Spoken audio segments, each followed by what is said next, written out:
বাজলো ঢাকঢোল, কেউ আনলেন টোটোর বিশাল মিছিল, কারোর মিছিলে বেলুন। জঙ্গিপুর এসডিও অফিসে মনোনয়ন জমা দিলেন 5 তৃণমূল প্রার্থী।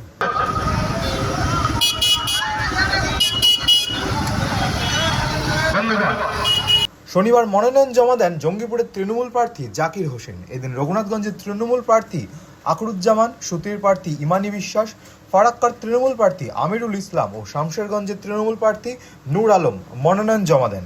এদিন জঙ্গিপুর থেকে মিছিল করে মনোনয়ন জমা দিতে আসেন জাকির হোসেন। টোটোয় চেপে ঢোকেন এসডিও অফিসে। মনোনয়ন দিয়ে কি বললেন জঙ্গিপুরের তৃণমূল প্রার্থী বিদায়ী বিধায়ক জাকির হোসেন? আমি মানুষ হিসেবে বারবার থাকি এবং গরিবদের কাজ করি। আপনারা জানেন সকলেই, মানুষ আমার সত্যপত্র এসেছে। আপনারা দেখলেন 40-50 হাজার লোক এসেছে।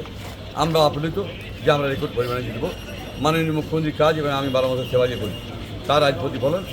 আজকে নমিনেশনে যাচ্ছি, শান্তিপূর্ণ ভোট হয় এই আশা রাখবো। সমস্ত মানুষকে ধন্যবাদ জানাই। জঙ্গিপুরের মানুষ যে এত ভালোবাসা দিয়েছে, ভালোবাসাতে আমি আপ্লুত যে খুব ভালো লাগছে আমাকে যে আজকে আমি নিজে এসেছি এবং আসতে পারছিলাম না, গোটা শহর জাম। এটাই খুব। এদিন রঘুনাথগঞ্জের প্রার্থী আকরুজ্জামানও মিছিল করে আসেন মনোনয়ন দিতে। হুটকোলা গাড়িতে ফুলে মালা পরে দলীয় নেতৃত্ব ও কর্মীদের নিয়ে মনোনয়ন জমা দেন আকরুজ্জামান। যে পরিমাণে মানুষের সমর্থন, ভালোবাসা, গোটা রাস্তায় মানুষ আপ্লুত, মানুষ প্লাবিত, মানুষ আমাকে সমর্থন করছে, আশীর্বাদ করছেন, দোয়া করছেন। তো গোটা রাস্তায় এলাকার মানুষের আমি দোয়া চাইলাম, আশীর্বাদ চাইলাম, ভালোবাসা চাইলাম, সমর্থন চাইলাম। মানুষের সমর্থন, মানুষের উচ্ছ্বাস বলে দিচ্ছে শুধু সময়ের অপেক্ষা। শুধু তৃণমূল প্রার্থী ইমানি বিশ্বাসও এদিন জঙ্গিপুর এসডিও অফিসে মনোনয়ন জমা দেন। বাংলার মুখ্যমন্ত্রী মমতা বন্দ্যোপাধ্যায় যেইভাবে বাংলার মানুষকে আগলে রেখেছেন, বিভিন্ন রকম প্রকল্পের মাধ্যমে উন্নয়ন পাইয়ে দিয়েছেন, প্রায় 100 কাছাকাছি প্রকল্প। সেই প্রকল্পকে আমরা নিয়ে মাঠে নেমেছি এবং বাংলার মানুষ জানে কি মমতা বন্দ্যোপাধ্যায় আছে বলে বাংলায় আজকে আমরা সুরক্ষিত আছি। যেভাবে ডবল ইঞ্জিনের সরকার, বিজেপি গভর্নমেন্ট বাংলার মানুষকে একের পর হেনস্থা করছে, বিভিন্ন স্কলারশিপ থেকে বন্ধ করে আমাদের এসআইআর থেকে যেভাবে হয়রানি করছে, এই হয়রানির প্রতিবাদে মানুষ বিক্ষোভ দেখছি।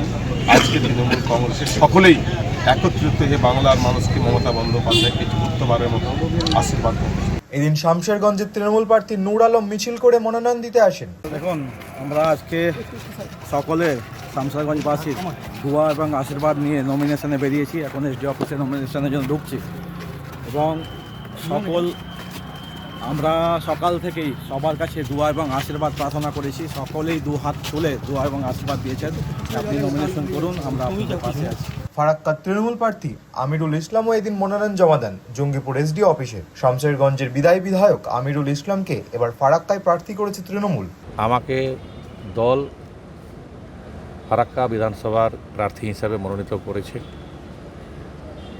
সেখানকার যে সংগঠন সেটাকে শক্তিশালী করার জন্য এবং সেখানকার মানুষের সুখে দুঃখে থাকার জন্য, সেখানকার উন্নয়ন করার জন্য আমি আশাবাদী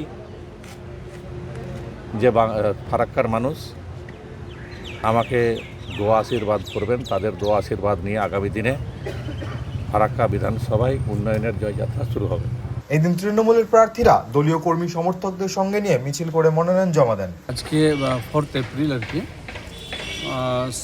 আজকে নমিনেশন ফাইল আমাদের জঙ্গিপুর সাংগঠনিক জেলার বলতে পারা যায় প্রত্যেকটা 9টি বিধানসভার মধ্যে 8টি বিধানসভা আজকে হচ্ছে। তার মধ্যে 5টি বিধানসভা হচ্ছে আমাদের জঙ্গিপুর মহকুমার আন্ডারে, একটা বহরমপুরে, আর একটা লালবাগ, আর একটা কান্দি।